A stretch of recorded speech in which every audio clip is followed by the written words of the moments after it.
on, babies.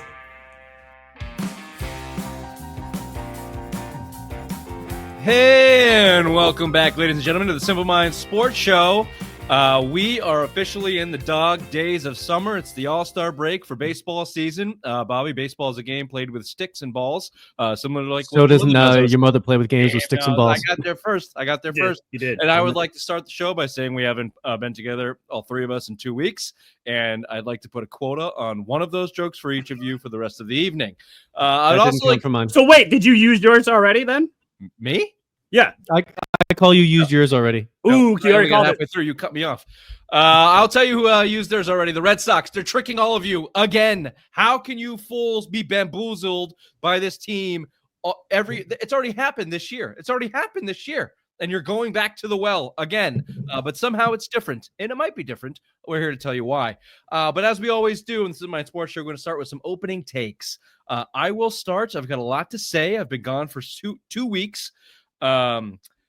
And I'm going to have to change my opening take on the fly here because I was about to come and boldly admit that I could potentially be wrong on three major subjects and the three major sports we're talking about tonight, the Red Sox, the Celtics, and the Patriots. However, breaking news across the NBA has already glorified me and toot, I am right on the one subject I want to talk about. That was Dame Lillard, in which I ethered Ray on the text chain and it has sparked my confidence yet again. I am never wrong. I am always right, and I shall forever be right on this program until the days of my life are done, as long as my co-host, Dr. Big Mac, the bottom of the toe pole of dumb, is here to take the other side of the table. So I admit nothing. I give you nothing. You will get nothing from me tonight. Nothing, you sons of bitches. Raymond? Clearly, Richard didn't listen to the episode 2 weeks ago. Yeah, when he was wrong a lot. Thank you there, Richard. What used to be a thing of pride and honor has turned into a thing that just is nothing anymore. These high-paid athletes just go out there, they get elected to an all-star game, they go, they sign autographs, they're annoyed that they're there, they're perturbed, they just want a few days off rest, and they just go out and go through the motions. I think from here on out, we say this every year, but all-star game, just get rid of the fucking thing. It is pointless. It's stupid. It's a money grab for the owners, for the leagues. It's just stupid. It's time. It's time to get rid of it. Why don't you get rid of that stupid fucking barking dog too, Raymond? Bobby, your opening take? Well, as we're a week out from training camp here and the unbridled optimism continues to build, let's not forget what happened last year. The Patriots won their first game in the Gerard Mayo era, and idiots like me were saying that they were going to have a great season. Okay? There's plenty of problems left with the Patriots. We have to all flush it out. Let's see what's going to happen and see if they're actually going to be any good. We're going to go ahead and get into those things, but the unbridled optimism and everybody saying that they're going to be this great team and make the playoffs, it seems to be a bit much. Apparently, Bobby did not listen to Ray's solo patty show last week. So there you have it. We are contributors, but not supporters of our own program. The show rundown, we're going to start with the Red Sox and how they're tricking all of you dumbasses. Yet again, we'll tell you why there. We'll head to Patriots training camp and talk about all of the things that could go wrong. And BotPod will tell us how we are wrong, although, as I've already stated, I'm never wrong. We will talk about the Celtics offseason, how that swayed the tides over McPhee's boat heavily this evening. Oh, did I do a dance of joy, Raymond, on your stupid little fucking face on my toes that I was picturing? Oh, you stupid little boy. You stupid little boy. I'm excited to talk about that. Again, I've been off 2 weeks. I'm giddy. I've got a lot to say. We've got a this or that with Chief Bobby, Simplest Minds of the Week. Welcome to the Simple Minds Sports Show Friday Rewind live here Thursday, July 17th.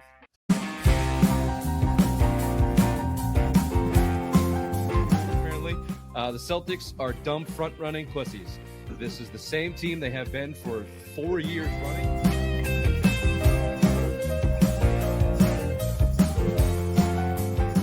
Well, my worst nightmare came true. Missoula and Mayo are friends. What the fuck? Apparently they've known each other since Virginia. They have these docking sessions where they talk about ball and managing people. I'm on vacation. I'm going to quay all these. I'm going to fucking watch them this week. Do you say quay? Is it not quay? It's Q. It's Q.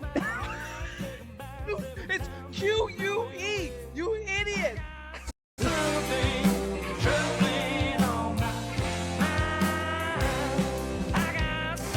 All right, if you're watching on YouTube, you're welcome. New room for Bobby, yes? Mm-hmm. Yep, looks great, right? If you're listening on your favorite podcast platform, rate, subscribe, review, wherever you're watching. Tell your friends, tell your mothers. Go to simplemindsports.com. Join the newsletter. We've got free merch giveaway there as well. Check us out every Friday. We'll send it right to your doorstep. simplemindsports.com. We start Red Sox here. They're tricking you again, and their 10-game win streak. Woohoo! Their 10-game win streak, and they're third place in the AL East in a shitty-ass conference, in a shitty-ass division with young kids and Sedan Rafaela looking like goddamn Babe Ruth out there. They're tricking you. They're tricking you, Raymond.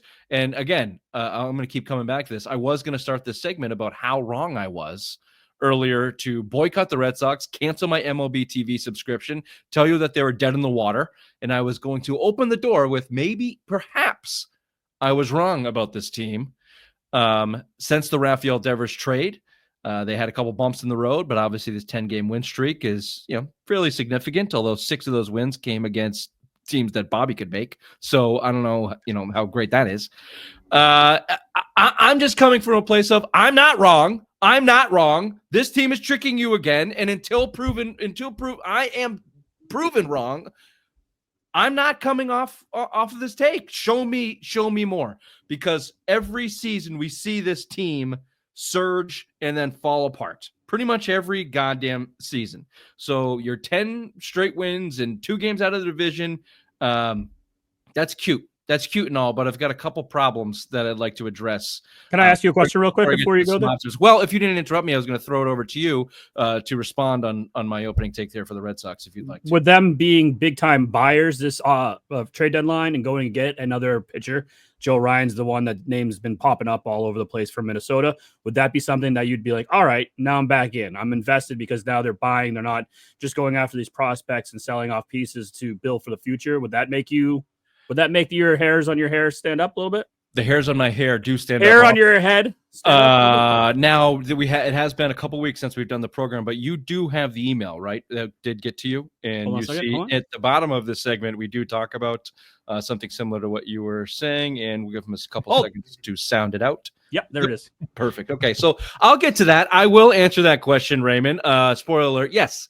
If they make major moves at the deadline, yes, that will be a surge of optimism for me. I'll get to some optimistic points. But before, what I'd like to do, Bobby, is tell you why this isn't going to fucking work. Number one, pitching. Anybody that thinks Brian Bayo and Lucas Giolito are your answers on the pitching staff, you're a fool. You're a dum-dum. You're an idiot. All I'm going on is track record and data-based evidence. That's it. That's all. Brian Bayo has been a mid to decent mid. What was that? Was that our conversation or a different conversation? I'm blending conversations now. That's right. I learned this on vacation from some Utes I was hanging around. Dece is better than mid. Did you guys know that? Interesting. Yep. So right now, visually, Bobby, Dece, right? Mid. So the Red Sox and their pitching, Brian Bayo specifically, mid. The guy, he's having the best 6-game run of his entire career. For you to just assume that that's going to continue is ludicrous. Lucas Giolito hasn't pitched in 2 years. He's always had good stuff. To think that the Red Sox pitching staff tapped into him and got him going, there's just no evidence of that. So, yes, to back to your point, Ray, and we'll get to it at the end of this. If they can add a Joe Ryan, that'll go a long way, because their biggest question mark is their starting pitching, and Brian Bayo and Lucas Giolito continue doing what they do. The second, they're young players. Mentioned Rafaela had an unbelievable run. He's playing fantastic. But again, the track record tells us that he's a okay Major League Baseball player. Maybe he's tapped into something. He's gotten a little bit better. But does anybody truly think he's a bona fide MVP candidate for this team? That's what he is. He's got the 4th best odds to be the MVP of the American League right now. Do we really think that's what this player is? No, us are the smart folk over here know that. The people that go to Red Sox games and sit there and just pray for the best think he's going to be an AL MVP someday. Thank you, Ray. I take it back. You're both decent right now. Thanks. Good lighting. I bought a new light. It's blown out, but it's nice. I got a new light. Hold on. Oh, there it goes. That's a little better. Now you get some contrast. Makes you look skinnier. Good job. So, and then you bring in Mayer and Anthony, who are finding their way. They're contributing, but they're certainly not putting the team on the back. This team is full of young players. Abreu's 25. He's your only real power bat in the lineup, which is the next missing piece. I'm glad Rafael Devers is gone. That guy is proving to be everything we thought he was, which is an absolute dud and a boob. He's a problem in San Francisco, just like he was a problem here. We've seen the Red Sox surge. What was their stupid little catchphrase they made T-shirts? Tremendously locked in. That was their catchphrase. I think so. Is that right, Ray? Do you remember that? Yeah, tremendously locked in. It was like something they said like on a broadcast or something. And that sounds like something that Rich does at one of his board meetings. We're tremendously locked in. Yeah, it's corporate jargon. I mean, this is what they are. Rod Mayo came up with it. They had, Bobby, these were pre-game warm-up T-shirts. The entire team wore them. It's tremendously locked in. Now I think they just put out like another call to action for fans across social media for like the next catchphrase for T-shirts that they can sell. It's another money grab from Sam Kennedy. Anyway, should it be like kill Henry? That'd be a good one. Yeah, no kings. Kill King Henry. No. I've lost my train of thought because we've just gone down a rabbit hole. Here you go. Handsome Wayne comes in. It's an easy to watch team, likable team. Haha. Well, he's not wrong. They're exciting. They have upside. The difference between this team and years in the past is what he's saying. There's some now that especially Devers is gone, there's some likable characters, and they're playing some exciting baseball. And some players have likable sisters that go to their games. Well, that's also something to look forward to for sure. Always looks forward to that. They're always helpful. Just keep the next things in mind. Their competition out of this All-Star break starting today, as this airs tomorrow, as we're talking, gets steep. It's not the Nats. It's not the Nats and the Rockies with Rob Vine starting at shortstop anymore. It's actual baseball players and baseball teams. They have the toughest schedule after the All-Star break. Yeah. They go Cubs, Phillies, and then who they play after the Phillies? I forget. Yankees, maybe? I think it's like top teams like all around pretty much coming through. I saw that come through. I don't generally look at the comments. Does that count for if I read that? Does that count as my mother joke? No. Guests and commenters have no quota on mother jokes. Handsome Wayne said, I watch your podcast because you have a likable mother. No, so just confirm that that's your aunt. Maybe that's his aunt. Yeah, but that's all right. That's fine. Well, that comment could still be relevant. He likes his aunt. Yeah, that's true. He has no quota. Our commenters have no quota. Okay, so just get that. Stick that one through. Stick that into your brain a little bit. I like it. The other thing to look forward to is Alex Cora. I've heard the stat or read the stat somewhere. Every Alex Cora team as manager of the Red Sox has went into the All-Star break at least 3 games above 500. 3 of those teams finished last. So again, finger pop on the fucking 10-game win streak in this team surging. Let's see what they do at the deadline here. And let's see what Craig Breslow does. We've seen Alex Cora pout and bitch and moan himself into last place finishes when they've either split the baby or sold at the deadline. I don't think that's what they're going to do, but if they come out of the All-Star break and lose 6 of their next 9 games. Nice. Thank you. Who knows? Hard to say. It feels like they're buyers, but who's to say? Okay, I'll end on some positives here. Here's the good news to look forward to for this Red Sox team. I'm not saying go out and buy Nesson 360 or the MLB TV package. I'm not yet. But you can have some positivity. Here's another one for you, Ray. 6 of the 9 different. Nice. 6 of 9 starting rotation players are. 6 of 9 nice. starting Rotation players are different than last year's club. Another club that did not finish last, but really underachieved after the deadline when they didn't get what they wanted. So that's something to look forward to, and that includes Bregman and no Devers. So you bring in a leader like Bregman and a World Series champion, and you get rid of a sourpuss little C like Devers, and they get tremendously locked in. So you can look forward to that. They've got different energy for sure. Bigger than that, you've got an ace in Crochet, and you got a closer in Chapman. So that's something they have not had in a very long time. Bona fide guys at the front end and the back end. But here we are, back to your question, right? The true indicator is going to be at the deadline. They have to land that front end starter. I don't want any other consolation prizes. Don't bullshit me when you fail to get this guy. Oh, you will. I have to get rid of the comments on my thing because they distract me. C equals content. That's right. If they don't go get a front end starter and they get some bullpen help or some positional guy that is a platoon, then you don't be surprised if you see an Alex Cora team crater again after the deadline if they don't actually get it. So that'll be the indicator. If they give up on some true prospects and they go get a Joe Ryan or a Nate Eovaldi or someone else to bolster that second position in the starting rotation, then yeah, I might be on the MLB TV package again. Even if it takes you a Duran, though, will you take it? If you have to trade Jarren Duran for Joe Ryan, yes. Yeah. But if it's anything basically less than Joe Ryan, no. Even Eovaldi, Duran is not a guy that would profile for Nate Eovaldi. Like, that team is not looking for that type of player. That's a prospect, young player kind of move. Look, if it takes Abreu to get Ryan, I'll consider that too. Especially if you can hold on some of your big, your better prospects. I like Abreu. He's one of their only power bats in the lineup, but you've got too many outfielders. The Red Sox have pretty much guaranteed either at the deadline or in the offseason, they're trading one of these outfielders. They've got 7 guys to play 3 positions. They're not all along for this team, but I'm only doing it right if you get that guy back.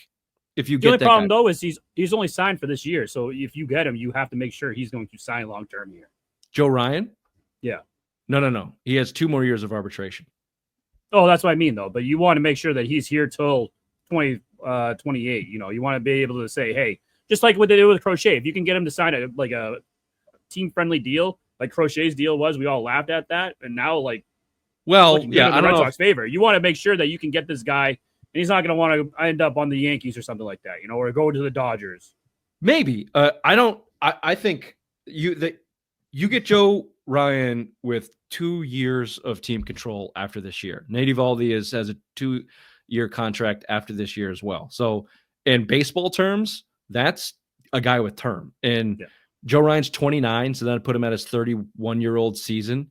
If they're not comfortable paying 2 30-plus-year-olds $30 to $40 million a year, I could understand that. But if you have to trade Jarren Duran, who's not going to be here in 2 years anyway, for Joe Ryan for a run this year and hopefully a deeper run next year, and then you decide to maybe part ways, that's worth it to me. Yeah. That's why I also don't trade, the Tivoli kid or, their best starting pitcher. You got to kind of you don't give away the farm for this guy, but you got to give away enough. You got to be willing to part with enough. What's Mike asking here? What about going after a first baseman? Something we haven't had in a very, very long time. They have not. But Bobby knows the answer to this question. Who's Mo the last? The last bona fide first baseman on the team, Mo Vaughn. And that's not even that far off from the right answer. I think it is, honestly. Yeah, it was honestly even more of a DH. I'm not sacrificing the starting pitcher for first baseman. Put it this way. If they come away with a legitimate first baseman, I'm not going to pretend to know the MLB rosters and who's available for first baseman. But unless you're getting an everyday 40 home run Vlad Guerrero type to put at first base for the foreseeable future, I'm not sacrificing that second starting pitching role for a guy to play first base. Like, you think it's only going to be they're holding it down enough. They got enough guys to throw over there, and the bats are doing okay. If they could get both, obviously that's ideal. But I was just going to ask you that. Do you think there's only one or the other going into the trade deadline? Do you think they're only going to go after either a second guy in the rotation or a first baseman? Isn't all the teams that they're competing with have the same problem? A bunch of teams with too many position players and not enough pitching. Isn't that the entire AL? So they need to make that decision. But ultimately, should this team really just be selling? But we're only talking about buying because they won some games. Like, should they really even be doing that? They should 100% be buying, even if they didn't go on that 10-game win streak, because they have to get the franchise moving forward. Yeah. If they get Joe Kelly, they won't. Joe Ryan. Sorry, I keep wanting to do that. If they get Joe Ryan, they won't pony up enough assets to go get another legitimate first baseman. If they do another split the baby, this is the thing I'm not going to be that happy about. Unless you need the bona fide number 2 starting pitcher needs to be on the Boston Red Sox in the next 2 weeks. That's it. Anything else you want to add on top, and then they absolutely have to get some more bullpen arms, but that's fucking ancillary. That happens in every deadline. Go get some more guys to throw out there. Don't give me the big arms on the bullpen. I don't give a shit about that. I need big time starting pitcher to put next to Crochet, because Bayo and Giolito are not it. Okay, those guys need to slot down in their 3 and 4 space where they belong. Get me that guy.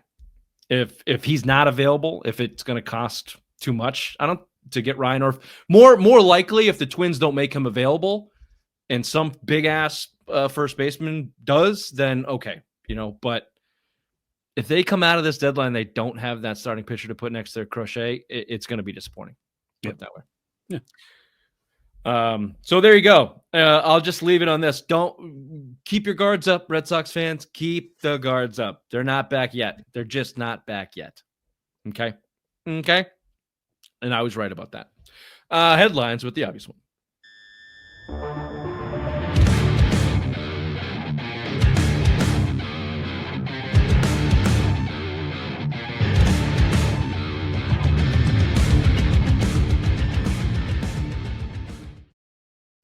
Thank you there, Richard. It is the dog days of summer, and it is the last week before NFL training camp begins. Praise Jesus. The MLB All-Star Game came and went, and nobody fucking cares. Kyle Schwarber won MVP honors after a swing-off decided the winner. That's 90s gay. Damian Lillard has signed a deal, and no, it's not with a top 10 contending team or our Boston Celtics. Instead, he is going back to the Pacific Northwest to rot the rest of his career away with the Portland Trail Blazers. Pussy. The Cleveland Browns and police reports go hand in hand. This time, rookie running back Quinshawn Junkins has been arrested in Florida on a misdemeanor charge of battery and domestic violence. Though this is not a laughing matter, but the fact that he was holding out and never signed a deal with the Cleveland Browns is funny. Kiss your career goodbye, idiot. This has been Headlines with the Obvious One. Back to you there,